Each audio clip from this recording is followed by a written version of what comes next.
یہ اور پھر ایک کویشچن آیا تھا کہ اسلام میں شادی کی رسومات کون کون سی ہیں اور موجودہ رسومات جو ہیں ان میں سے کون سی جائز ہیں کون سی غلط ہیں. دیکھیں اسلام نے اصل میں اس قسم کے جو باہم معاملات ہیں ان میں کسی رسم کو خاص مقرر نہیں کیا ہے. مہر تو ایک ہے ہی ہے جو شریعت نے مقرر کیا، باقی رسومات جو ہیں اسے عادت، رسم و رواج اور عرف پر چھوڑ دیا ہے کہ جو آپ کی برادری میں، آپ کے خاندان میں، آپ کے ملک میں رسومات جاری ہیں آپ انہیں اختیار کر سکتے ہیں. لیکن ان رسومات کو اختیار کرنے میں شریعت کی پابندیوں کا لحاظ ضرور کرنا ہوگا، جس کا مختصر سے خلاصہ یہ ہے کہ ہر وہ رسم ایک تو ناجائز ہوگی جس میں گانے باجے ہوں فحش کلمات کے ساتھ، یعنی گانے فحش کلمات والے ہوں. مباح گانے اگر بچیاں گاتی ہیں مثال کے طور پہ ترانے ہیں یا ویسی گانے بھی گاتی ہیں، فحش کلمات نہیں ہیں اور میوزک نہیں ہے، اس کی اجازت ہے.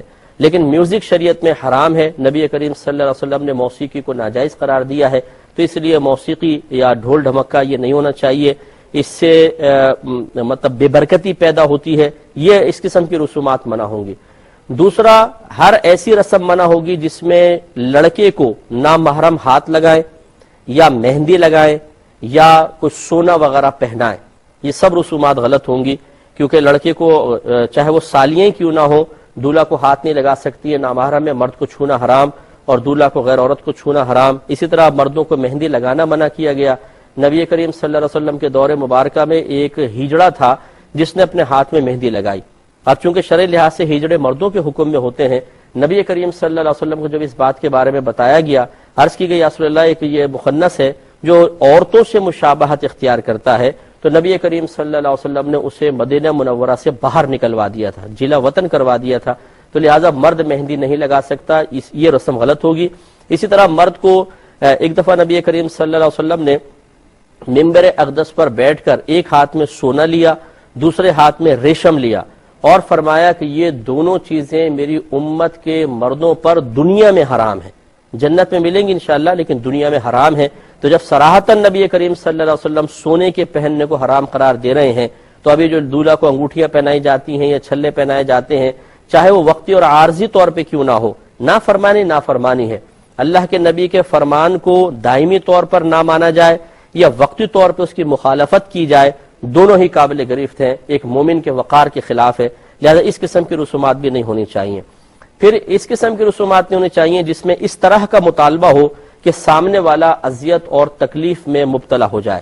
بہت زیادہ جہیز، بہت زیادہ بری، یا وہ جوتی چھپائی کی رسمیں ہیں، یہ اس میں زیادہ پیسے مانگنا، منہ دکھائی کی رسم میں پیسے زیادہ مانگنا. تو اس قسم کی جو رسومات ہیں جس میں اس طرح کا مطالبہ ہو کہ سامنے والا تکلیف میں مبتلا ہو جائے، تو یہ رسم بری نہیں ہے، لیکن اتنا مطالبہ کرنا یہ ضرور برا ہے. رسم میں اگر کوئی قباحت نہیں ہے تو ٹھیک ہے وہ کر سکتے ہیں. اسی طرح ہر وہ رسم منع ہوگی جس میں لڑکیاں بے پردہ نامحرموں کے سامنے آئیں. جیسے بہت معذرت کے ساتھ یہ بہنیں کہیں گی تو ہر چیز پہ ہماری پابندی لگا دی، تو ہم تو ایک شریعت کا حکم آپ کی خدمت میں عرض کر رہے ہیں. جیسے یہ مہندی لے کر لڑکیاں نکلتی ہیں، بعض اوقات قریب جانا ہوتا ہے ایک محلے سے دوسرے محلے، بعض اوقات بسوں میں بھی جاتی ہیں تو وہ گھر سے بند سنور کر پھر وہ ہاتھ میں تھال لے کر اور وہ گانا گاتی ہوئی اور کھیکی کرتی ہوئی نکل رہی ہیں، لوگ ان کو دیکھ رہے ہیں اور بے پردہ پھر وہ جاتی ہیں ایسے مقام پر. یہ بھی شریعت نے منع کیا ہے. باقی جو رسومات ہیں شریعت رسم کو منع نہیں کرتی ہے، آپ جائز طریقے سے، حلال طریقے سے، ممنوعات شرع سے بچتے ہوئے رسومات کریں گے تو بالکل جائز ہے.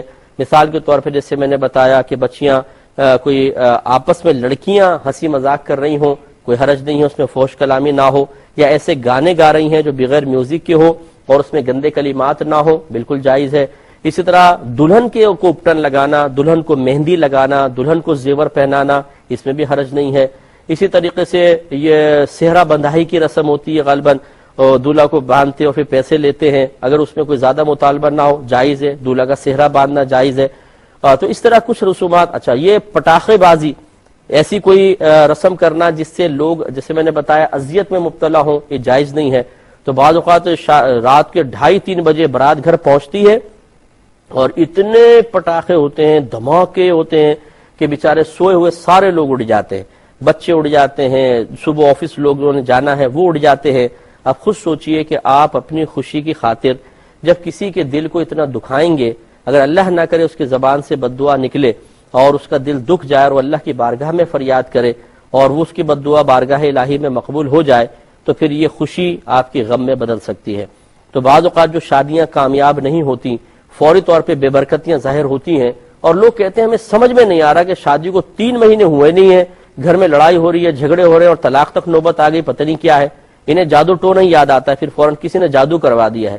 جادو ٹونا بعد میں، پہلے اپنی حرکتیں دیکھ لیں، ہم اس پہ غور کر لیں کہ کیا ہم نے شادی بیاہ کرتے ہوئے اس طرح کے کوئی کام تو نہیں کیے تھے جس سے لوگوں کے دل دکھے تھے، لوگوں کو اذیت ہوئی تھی، تکلیف ہوئی تھی۔ یہ اس کا بھی مکافات عمل ہو سکتی ہے، یہ اس کا وبال بھی ہو سکتا ہے، لیکن وہ ہم اپنی کوتاہی بالکل نہیں دیکھتے۔